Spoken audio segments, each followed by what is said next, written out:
Здравейте, казвам се Михайла Петкова. Завърших медицина в февруари 2023 година и от края на септември месец същата година работя като асистент лекар в Германия в област педиатрия.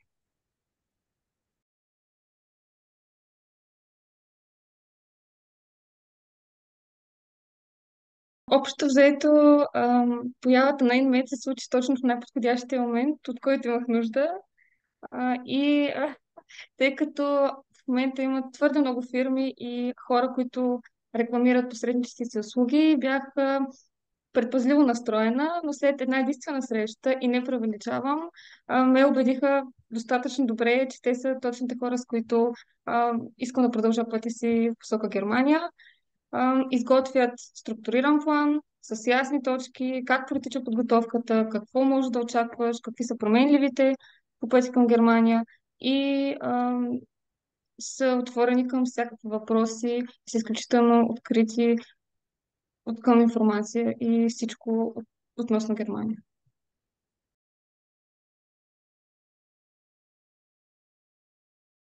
При мен планът беше ясно структуриран, има определени точки, които може да следвам, тъй като имах подготовката, все едно имах сертификат, може директно да мина към медицинска подготовка.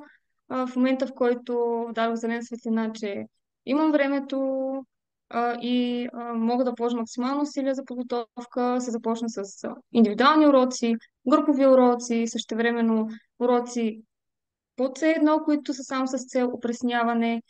В последствие се подават документи за изпита, а, за медицински немски, избира се в коя област да се държи самия изпит и след като се получат резултатите, се подават отново много документи, за да се заяви тази апробация.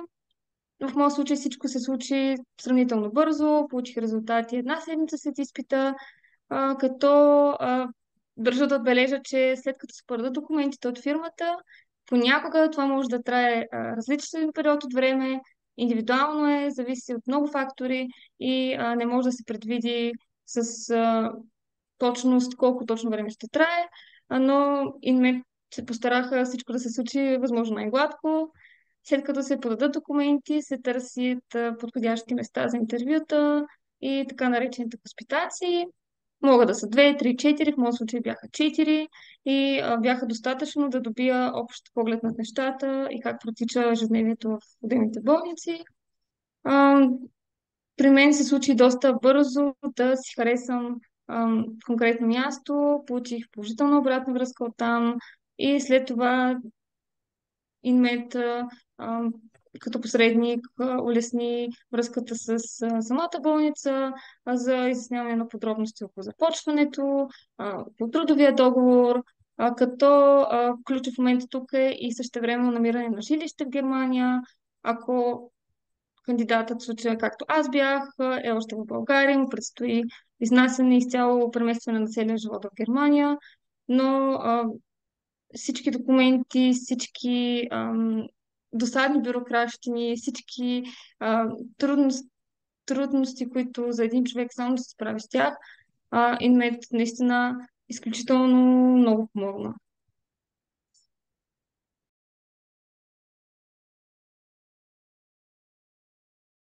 Целият този етап за мен най-трудно може би беше чакането, тъй като съм човек, който обича всичко да става точно по план, точно на момента, когато е казано, но има доста фактори, които изобщо не зависят от нас и в крайна сметка човек трябва да има вярата, че всичко се случва, когато трябва да се случи и в този момент подкрепата на името ми оказа най-силно влияние, тъй като ме успокоиха и ми вдъхнаха тази подкрепа, че нищо не е загубено, нормално е нещата да се забавят понякога с месец или два.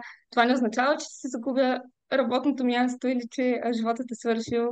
И като цяло, факта, че се отзовават по всеки един въпрос, по всяка незначителна тревога, която човек може да има всяко време и никога не са ми отказали помощ за каквото и да е, каквото и това отношение, дали е било за намиране на жилище, за намиране на хотел по време на хоспитации, за намиране на правилния път. или за подготовката по немски език дори.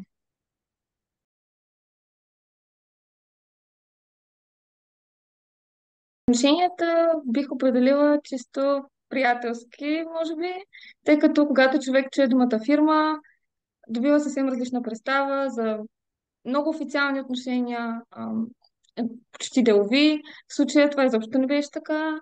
Няма никакви бариери или пречки в комуникацията. Изключително свободна се чувствах да комуникирам с тях по всяко едно време, всеки въпрос. И не съм имала притеснения дали въпросът ми ще бъде глупав, незначителен, дали ще получа обратна връзка. Просто винаги получава такава.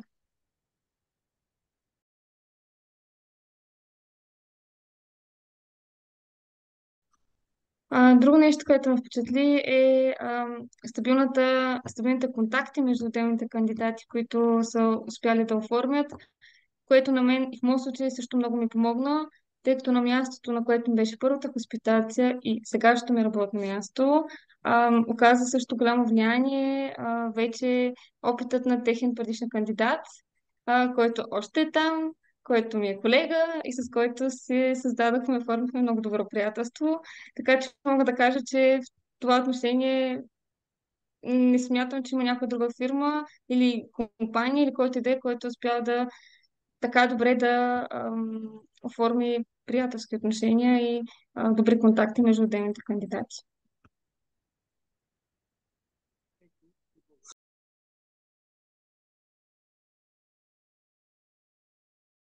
На всеки, който те първа му предстои целият път до Германия или в момента обмисля тази възможност, бих му казала няколко неща. Първо, да се зареди с търпение. Второ, да не съжалява за избора си един път направен.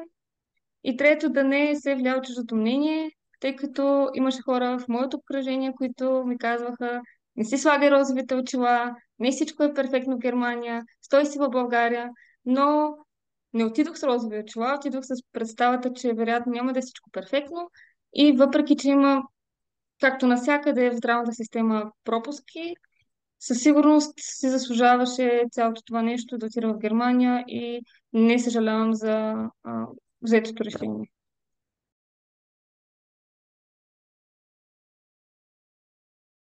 Разбира се, всеки решава индивидуално дали иска сам да поеме този път или с помощта на посредническа фирма. Аз от моя личен опит само мога да кажа, че не бих могла изобщо да успея в случая без подкрепата на инмейт, без не само емоционална подкрепа, но и чисто практически за документи, за съвети, тъй като това си е голяма стъпка да преминеш от живот в съвсем чужа страна, да започнеш работа в болница и от най-простите неща, какъв документ ми трябваше или къде мога да си преведа този документ, откъде да го взема. Когато работиш с фирма, която наистина те подкрепя, това спестява време, нерви, стрес и същевременно създаваш много, много полезни контакти и знаеш, че има някой, на когото да разчиташ през цялото време.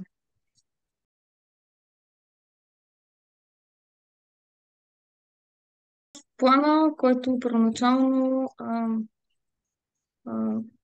получих от Инмет, срещу всяка точка стои съответна сума. Но това са неща, които се предлагат от Инмет като един вид заем, който ти не дължиш, ще изплащаш отново. Т.е. това са безвъзмездни услуги. А, не съм плащала за абсолютно нищо от началото на пътя си към Германия. Става въпрос за курсове по немски, било то общо езиковия C1 или медицинския. Не съм плащала за хотел, не съм плащала за самолетни билети за хоспитации, както и не съм плащала за документите, тъй като има някои, които са сравнително скъпи. А, Дори превода, който по принцип, ако човек сам го свърши, струва поне 1000 лева. Аз не съм плащала абсолютно нищо и получих първата си заплата, но не никакви неустойки няма от страна на Инмет, нито дължа някакъв заем в момента, нито има подобна договорка, че аз трябва да изплащам някаква сума пари. И това, което беше важно за мен е, че бяха изключително прозрачни от началото на нашия съвместен път и не е имало скрити договорки или а, някакви подобни скрити клаузи в договора, което е практика в други фирми.